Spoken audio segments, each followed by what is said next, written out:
Dang, I had to cough right when the video started, didn't I? Oh, that's annoying. Anyway, I got something special for you to open up today. This is DC Direct. This is Page Punchers, technically, is what this line is called, although I don't see anywhere where it says Page Punchers on the package. I also don't see where it says anywhere on the package DC Multiverse, but we know technically these are DC Multiverse. You know, they're DC Multiverse and everything but name.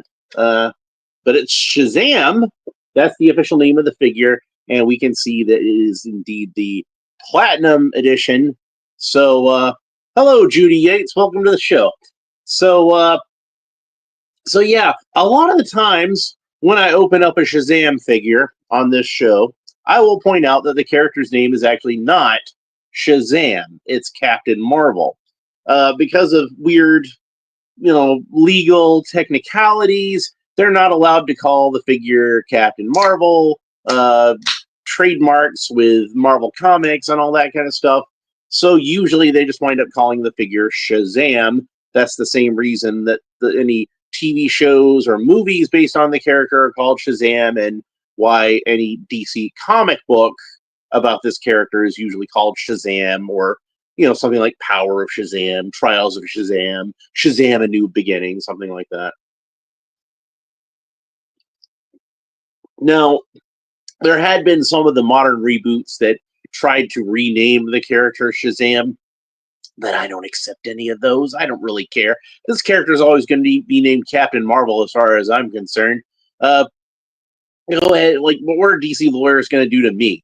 So I can call him Captain Marvel if I want, but in fact, this figure is not Captain Marvel. It is a variant on a Captain Marvel action figure, but in case you're wondering why he's got a starburst on his chest and why he's got a black belt instead of a yellow belt, that's because this isn't Captain Marvel. This is actually Captain Thunder. Now, what wound up happening was in the 1970s, after DC had sued Fawcett Comics, alleging that the character of Captain Marvel was a ripoff of Superman, and finally just Fawcett saw the writing was on the wall as far as superhero comics go in the early 1950s. Of course I remember you. You were here a couple of days ago. You said you might miss the episode because you would have school. And I'm like, that's cool. It's important to get an education, so that's fine, whatever. But it's good to see you. So yeah, where was I? Oh yeah, so DC sued Fawcett Publications, and eventually Fawcett realized that the bottom was about to fall out of superhero comics. This was like the early 1950s, so they just kind of gave up the lawsuit. And then later on in the 1970s, when Jack Kirby was working for DC, he suggested to him, hey, you guys could buy the rights to Captain Marvel and bring that character back. He was a big fan of the character and supported them bringing the character back. And that was how Captain Marvel returned under DC Comics. But if you ask me, the fact that DC was willing to publish their own unique Captain Marvel comics in addition to already continuing to publish Superman shows that he's got a little bit more uniqueness to him than simply being a Superman knockoff. So maybe that lawsuit was not justified in the first place. I'm just throwing it out there. Oh, he says hi to Aunt June. Yeah, she's not here right now. She's probably napping. She oftentimes naps. But when she comes back and she watches that, I'm sure she'll appreciate seeing that. So that's nice. Thank you. Yeah. So obviously, when DC started publishing Captain Marvel, the question on a lot of readers' minds is, when is Captain Marvel gonna fight Superman? Because, that was something that people had argued about, like, since the golden age of comics, is who would win in a fight between Captain Marvel and Superman. So they got together a story in which Captain Marvel crossed over into the mainstream DC universe because, it was the old DC multiverse. So the Shazam characters were all put into their own universe called Earth X, and that was why they didn't have any interaction for like the longest time. So they did do a story written by Elliot S. Maggin and drawn by Kurt Swan, and I believe Bob Oxner was the inker. And it was called Make Way for Captain Thunder. And I suspect that what happened was that this was originally intended to be the first meeting of Superman and Captain Marvel, but at the time, DC had started experimenting with their larger Treasury Edition format, and I think the decision was made uh, upstairs that, hey, if we're going to do this, we should do it as something special and do it as a Treasury format issue. But of course, they already had this Superman versus Captain Marvel story ready to go in the comics. So they just kind of changed the name a little bit, and he became Captain Thunder, redesigned the costumes slightly, and it stood well enough on its own as a story. I think that they were able to publish it. And it's a really good story. It's a shame that on one hand that they didn't get to use the Captain Marvel name and iconography in that story. Excuse me. But at the same time, then you have Captain Thunder. So there's like a whole new part of that sort of Shazam legacy. So that's nice. And this is a bit different from the standard figure that Mcfarlane put out. You can see that he has yellow trim on his cape instead of gold trim. And of course, he's got the Captain Marvel Starburst and the Captain Thunder Stunburst and the Captain Marvel. I keep saying Captain Marvel. The Captain Thunder belt. And he's got, I think that the regular Shazam figure has gold bracers and gold boots. But Captain Half Fun, he'd opened up the standard Shazam figure recently, and he had let me know and talked about this in his unboxing video, like a little short talking about it. I don't think he actually unboxed it, but he had a little short talking about it, and apparently the gold on that cake, like the gold on that cape flakes really bad. So that was something that he was a little disappointed in, and he wanted to warn me about it. But I wasn't even able to get the regular edition. Oddly enough, I got this one for cheaper on eBay than I would have been able to get the regular edition. But I did want to make sure I got a Mcfarlane Shazam figure because, man, that thing sold out so quick, and it sold out like everywhere. So really, eBay was my only option as far as getting that new Shazam figure. And when I saw that the Platinum Edition was cheaper, I'm like, well, I should just go ahead and buy that one since, you know, that's going to be the less common version. Maybe it's just more sought after because people really want to have like the actual character and not just sort of the XP. Oh, there we go. I'm going the wrong way. So yeah, there's the figure stand, and it's slightly glossier than what we usually see, but it's still the same, mostly matte black plastic with some glossy DC logo embossed on it. And then we got the trading card, which is literally taped into the package. That's annoying. So where did I put my X-Acto knife? There we go. I actually made sure I had my X-Acto knife before we started the show, and try to get this off in such a way where like I can easily peel the tape off of it. Otherwise, that tape's going to be stuck on there, and I definitely don't want that. Ah, man.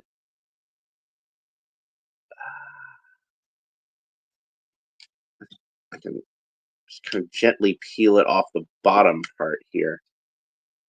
You know, Mcfarlane, if you're going to tape the card into the package, like at least like put a plastic bag over it or something.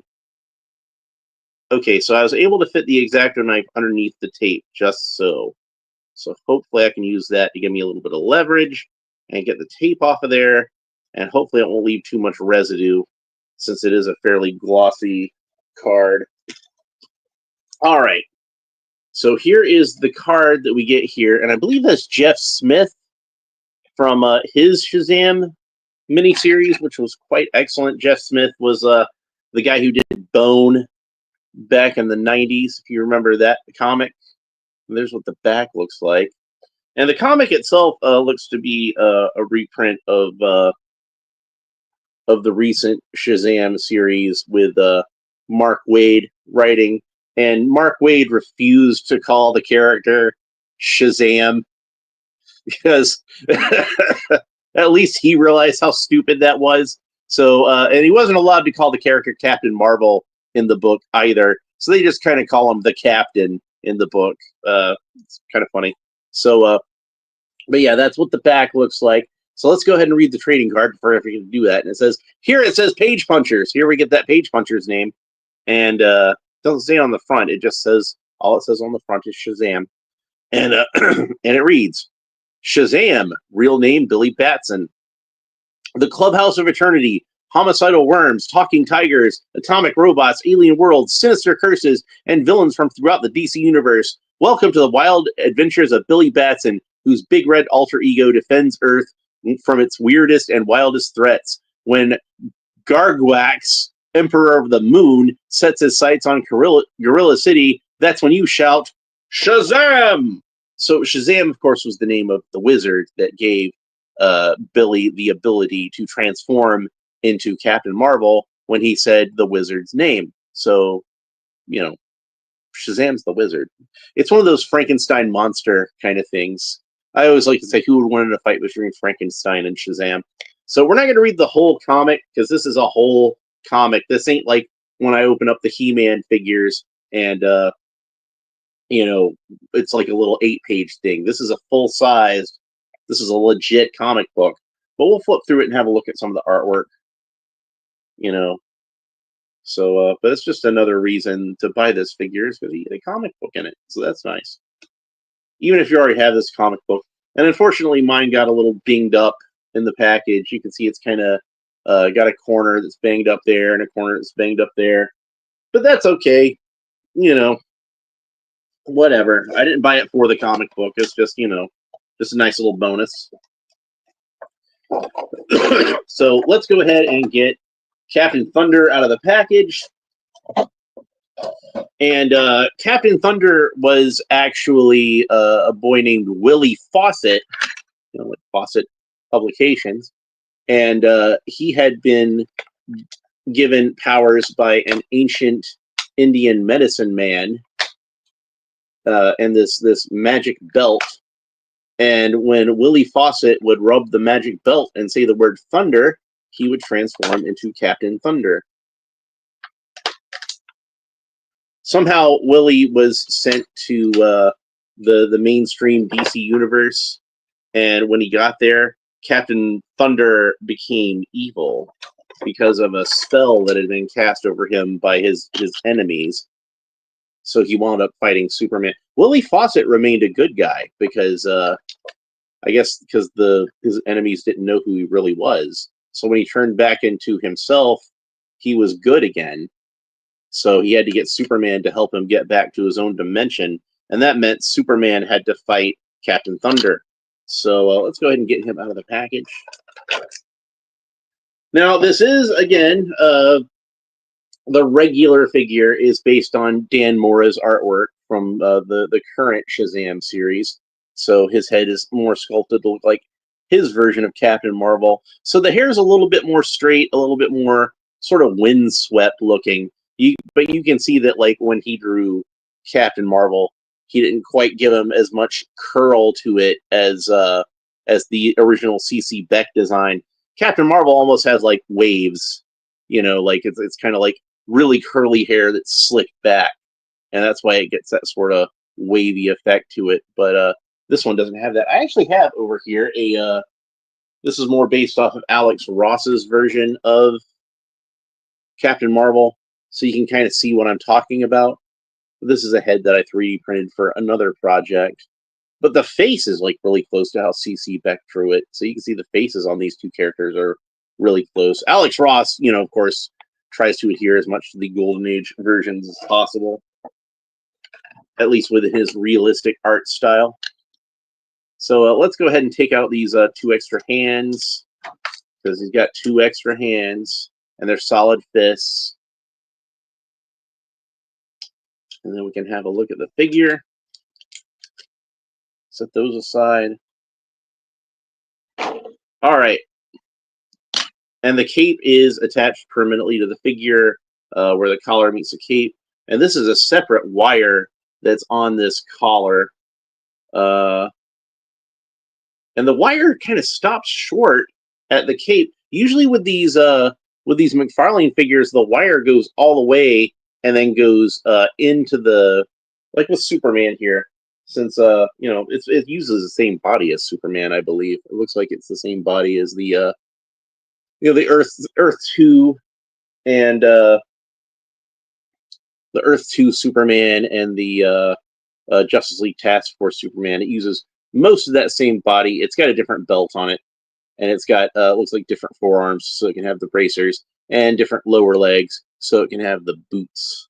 So, but mostly it uses a lot of the same parts as the Earth 2 Superman. And here's my customized version of the Justice League Task Force figure. I 3D printed him an emblem and stripped all the paint off and repainted his lips. They weren't as lipstick looking. And if you haven't seen the short that I did about this, you can get a better look at it if you go look at the short. But yeah, he uses a lot of the same parts as that version.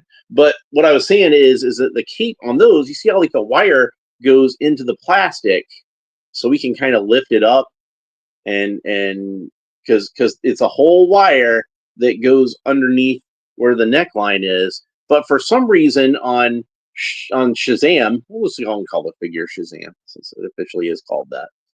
The wire ends about right there. So this is just fabric on down through there. So they made the wire too short, and really the wire should be a little bit longer. So that way you see how it just flops down. That's because it doesn't have any wire supporting it like that.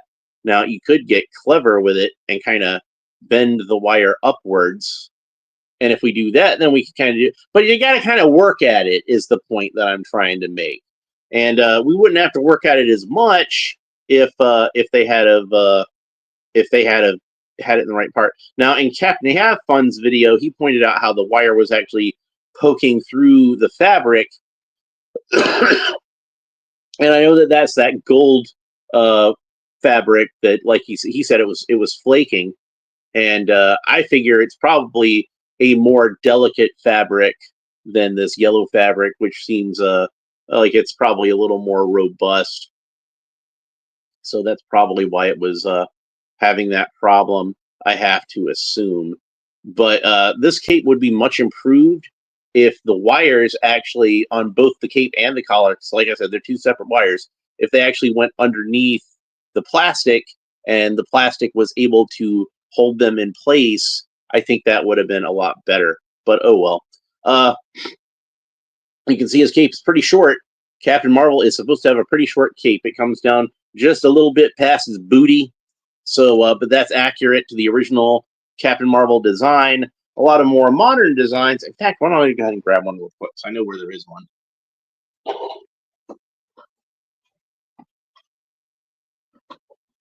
They did a more modern design of Shazam in this line, but it was like a Walmart exclusive, and I was never able to find it, so I don't have it.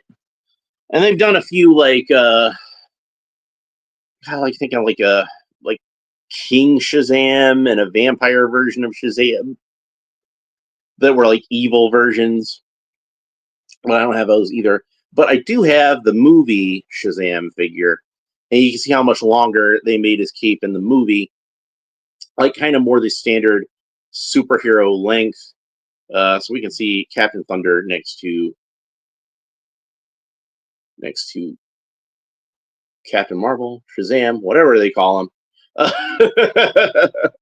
But you can see the comic book version next to the movie version. Well, kind of the comic book version. So yeah.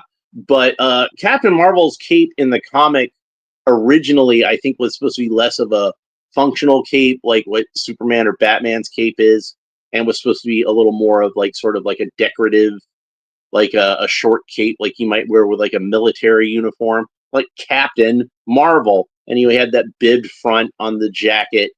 So it was supposed to, I think, kind of evoke old style formal military dress uniforms, like what you'd wear to like a formal function for like the king. And since the king is technically the leader of the army, he would also have like a dress uniform like that.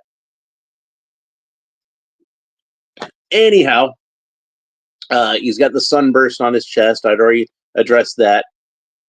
And it's just a repaint of Shazam / Captain Marvel. So unfortunately, he does have that same sort of sash-like belt. They just kind of painted the buckle on there. So I don't know if that really works as well as if they had to just, given him some kind of flat belt. But oh well, whatever. Let's talk about his articulation. I'm going to fold down the collar for that. Oh, before I do that, he does have one accessory, which is this kind of amulet-looking thing. And that's supposed to represent the cord that in the comic book it would be holding Captain Thunder's cape on, but it's just a separate piece in this version. So, and we kind of put it around the neck underneath the collar, so that completes the effect. Now he looks like he's wearing the cape with the cord on it. So, and of course the standard version would have a gold version of this cape cord. It looks like it might come apart now that I look at it, but I don't think it's supposed to. I think it's yeah, it seems like it would. The loop would still be one solid piece. I'm guessing that's just a piece that they put on there to cover up the hole. So there we go. That's what he looks like completed. Now let's go ahead and talk about his articulation. So Captain Thunder can look up about that far. He can look down about that far, tilt his head kind of quizzically from side to side, rotate the head all the way around. It's kind of funny. The original Shazam character, the original Captain Marvel, he was one of the names they considered for him, and it was going to be Captain Thunder. And in fact, he was called Captain Thunder in the Ashcan edition of Flash Comics #1. They were trying to rush out an Ashcan for trademark purposes so that they could call their comic Flash Comics, but DC beat him to the punch with their own Flash comics. And I'm kind of glad they did because, of course, Flash Comics actually had The Flash in it, so that seems like it's a little more worthy of that name. Now, that's a coincidence. They just wanted to call the comic Flash Comics and happened to have a character called The Flash that they wound up putting in it. But it would make a lot more sense to have The Flash in a comic called Flash Comics. So Captain Marvel wound up being in Wiz Comics. And by the time Wiz Comics #2 came out, which had the official debut of Captain Marvel, I think they realized also that there was a pulp magazine character called Captain Thunder that was already on the stands. So they wound up calling him Captain Marvel. Ironic, isn't it? He just can't catch a break with his name, can he? All right, so Captain Thunder's arms rotate all the way around at the shoulders. They got butterfly joints on them that move all the way around, move backwards, move forwards. Good morning, Puppet Master. Welcome to the show. So he's got a bicep swivel that rotates all the way around. He's got double jointed elbows, kind of a little stiff, but that's about the range of motion we get at the elbows. He's got the cool Mcfarlane wrist articulation, so the wrists move around any which way you want to. One flaw that I will point out on this figure, I wish they had done something differently here, is despite him having Caucasian flesh-colored hands and yellow bracers, for some reason they decided to make the wrist joint red. So that's kind of glaring, isn't it? So they probably should have just molded that in yellow, and then they could have molded them at the same time that they did the ankle joints. But oh well, whatever. So in the 80s, Roy Thomas actually had plans. Like I mentioned before, all the Shazam characters were on Earth S. Roy Thomas had actually made plans to introduce an Earth 1 version of the Shazam characters. And he actually was going to call that version of the character Captain Thunder. And in that one, Billy Batson and Captain Thunder were going to be black. So there would have been a black version of the Shazam storyline. But unfortunately, Crisis on Infinite Earths put a stop to that and made any kind of Earth 1 version of the character redundant. So we never got to see that version of Captain Thunder in the comic books, unfortunately. So, but that would have been a completely different character from this one. That would have been unrelated, other than the fact that they were both kind of variants on the original Captain Marvel.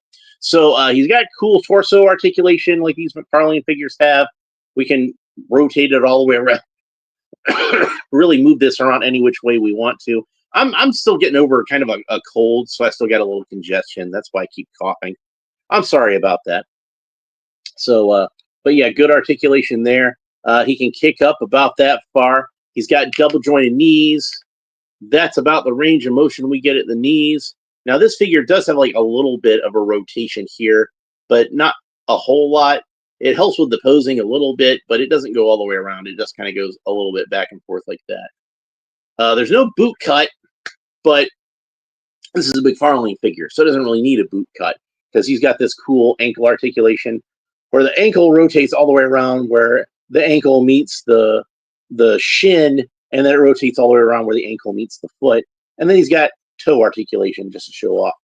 And like I said, I think on the standard edition of the figure, the bracers and the boots would both be gold, and the belt would be solid gold. And of course, he would have the lightning bolt on the chest instead of the starburst, and he would have that gold fabric that, as Captain Have Fun informs me, is prone to flaking. So just fair warning, if you get that standard edition, that's a problem you're gonna face. So, but since this is just kind of regular yellow plastic, I haven't really had much of a problem with it, thankfully. I do like these open hands; they're really cool, and he's got the solid fists, like I pointed out that earlier, that come with him. So when he gets down to the the fight between him and Superman, they can be properly throwing hands. So let's go ahead and put the fist hands on there so we can see what Captain Thunder looks like when he's ready to throw hands. And there we go.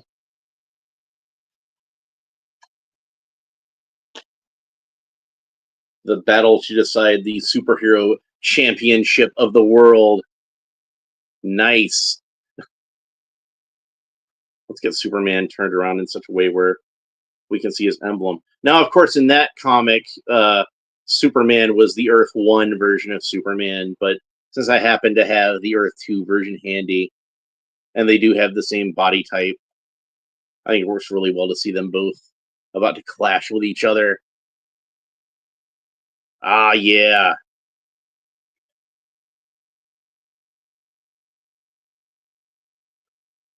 Oh, it's about to be a slobber knocker. So, well, we might as well have a look at him next to my mullet Superman, since I've got him at the ready as well.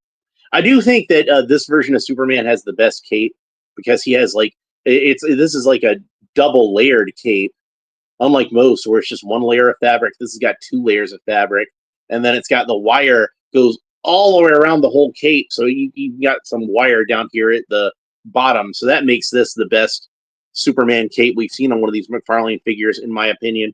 The only flaw is he does not have the S on the back of the cape, unfortunately. So that's missing.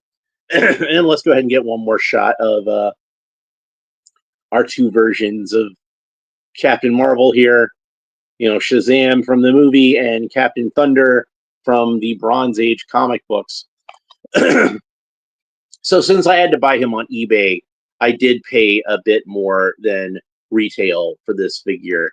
And if you're going to try to get him on eBay, expect to pay a premium for him. Now, it wasn't too ridiculously expensive yet when I bought him, but, you know, who knows how long that will last. And, you know, I haven't seen any of these in the stores yet, either the standard edition or this platinum version. But I definitely want to try to pick up a platinum or a standard edition when I get the chance, even with the problems, the flake caping, cape flake. I'm getting so tongue-tied saying that. It's like Fox and Socks over here. Even though there's some problems with the cape flaking, it's still a nice looking figure, and I'd still like to see it. And if nothing else, if I have to actually like just take the whole figure apart and redo the cape, I'll go ahead and do it.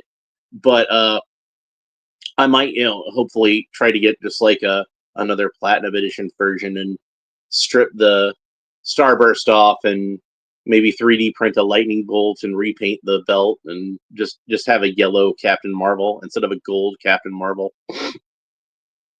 But I am really happy to have this figure. I was a big fan of the original Captain Thunder story that I was talking about in the comic. Elliot S. Maggin being one of my favorite Superman writers, and of course he was writing Shazam at the time, so it was just kind of natural that he would be the guy to write that story.